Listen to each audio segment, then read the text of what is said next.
নমস্কার বন্ধুরা, কেমন আছেন সবাই? আশা করি সবাই ভালো আছেন। আমিও আমার দয়ালের আশীর্বাদে ভালো আছি। চলে যাচ্ছি মাতৃ সম্মিলনে। আজ অনেক দূর যাব, তাই একটু তাড়াতাড়ি বের হয়ে গেলাম।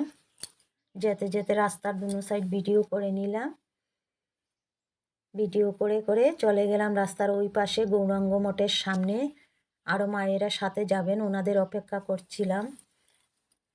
কেননা ওরা অনেক দূর দূর ঘর ওদের সবের, তাই সবাইকে একজন আরেকজনকে নিয়ে আসছেন, একটু লেট হচ্ছে। তাই এখানে দাঁড়িয়ে কিছুটা সময় অপেক্ষা করলাম, তারপর চলে গেলাম গৌরাঙ্গ মঠের ভিতরে।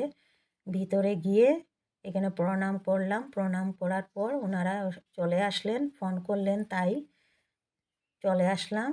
এসে দেখলাম ওনারা সবাই টোটো নিয়ে চলে আসছেন, দাঁড়িয়ে আছেন আমার জন্য। তাই উঠে পড়লাম। উঠে সবাই খুশি একসাথে হয়ে গেলাম। সামনে আরও আছেন মায়েরা, জয়গুরু দিচ্ছেন আপনাদেরকে ওনারা। আর খুবই খুশি ছিলাম সবাই। চলে যাচ্ছি, ওইখান থেকে আরও মায়েরা যাবেন। যেতে যেতে রাস্তার দুনো সাইড ভিডিও করে নিলাম। আজ অনেক ভিতর দিকে যাচ্ছি। এই জায়গাতে আমি প্রথম যাচ্ছি। ওই বাড়িটার আশপাশে গিয়েছি, কিন্তু এত ভিতরে আমি যাই নাই। আজকে প্রথম যাচ্ছি আমি। আর ওনারা গিয়েছেন কি না তাই আমি জানি না, জিজ্ঞেস করেছি না ওনাদেরকে। এ দেখেন পার্ক, মহাবীর মন্দির দেখা যাচ্ছে। কথা বলতে বলতে চলে আসলাম। এটা হলো সবজি ক্ষেত, খুবই সুন্দর। সবজি ক্ষেত খুবই ভালো লাগে আমার দেখতে এগুলো জিনিস, তাই ক্যামেরায় বন্দি করে নিলাম। চলে আসলাম। টোটো আর ভিতরে যাবে না, বলল রাস্তাটা খারাপ, যেতে পারবেন না উনি, তাই নেমে পড়লাম। এই যে সবাই যাচ্ছি এখান থেকে। যে মায়ের ঘরে যাব, ওই মায়ের ঘরটা খুঁজছিলাম কোথায়।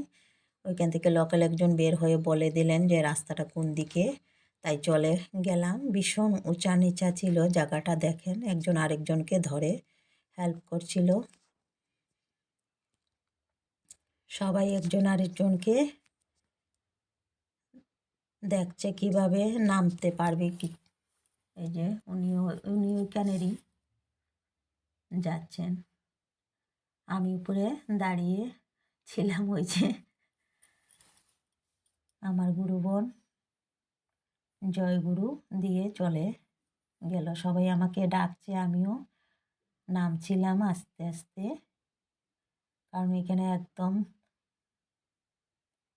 দেখে ভালোভাবে খেয়াল করে নামতে হবে। খুব উঁচু নিচু ছিল, পাথর ছিল একদম। তারপর ওরা সবাই নামার পর একজন একজন করে আমিও নেমে গেলাম।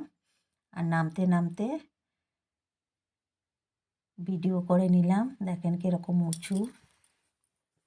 যাওয়ার পর উপর থেকে নিচটাও একটু ভিডিও করে নিলাম। চলে আসলাম ওই মায়ের ঘরে। ওনারা সব রেডি করে নিয়েছেন। তারপর মাতৃ সম্মিলন সেরে এই যে 4-5টা ভিডিও করলাম। মাতৃ সম্মিলন সেরে আলোচনা শুরু হলো। মাতৃ সম্মিলনের সময় আর ভিডিও করি নাই, তখন ভিডিও করাটা ঠিক লাগে না। মাতৃ সম্মিলন সেরে এখানে দীক্ষাপত্রের কাজ শুরু হলো। মায়ের ঠাকুরঘর, এইটা পূজাঘর, এইখানে কিভাবে ঠাকুর বসানো হবে এগুলা সব দীক্ষাপত্রের কাজ সব সেরে চলে আসলাম। দেখেন এত অন্ধকার ছিল, একদম আলো ছিল না।